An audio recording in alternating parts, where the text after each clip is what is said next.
అది ఒక చిన్న గ్రామం. ఆ గ్రామంలో రాజు అనే బాలుడు ఉండేవాడు. రాజు మంచి పిల్లవాడే, కానీ తనకి ఒక పెద్ద సమస్య ఉంది.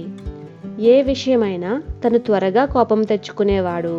చిన్న చిన్న విషయాలకే అరిచేసేవాడు, ఏడ్చేవాడు, కోపంలో కఠినంగా మాట్లాడేవాడు.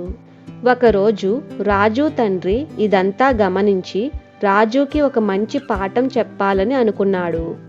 ఒకరోజు రాజు తండ్రి ఒక సంచి నిండా మేకులు, ఒక సుత్తి రాజుకి ఇచ్చాడు.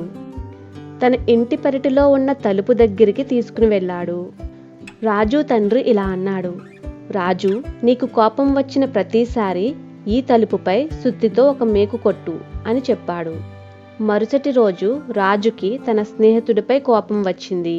అప్పుడు ఇంటికి వచ్చి తలుపుపై ఒక మేకు కొట్టాడు. ఇంకొక రోజు తన చెల్లిపై కోపం వచ్చింది. ఇంకొక మేకు తలుపుపై కొట్టాడు. అలా కోపం వచ్చినప్పుడల్లా తలుపుపై మేకులు కొడుతూ ఉండేవాడు. ఇలా కొన్ని రోజులు గడిచిపోయాయి. తలుపు మొత్తం మేకులతో నిండిపోయింది. అది చూసిన రాజుకి ఆశ్చర్యం వేసింది. ఇన్నిసార్లు నాకు కోపం వచ్చిందా అని అనుకున్నాడు. తండ్రి మళ్ళీ రాజుతో అన్నాడు,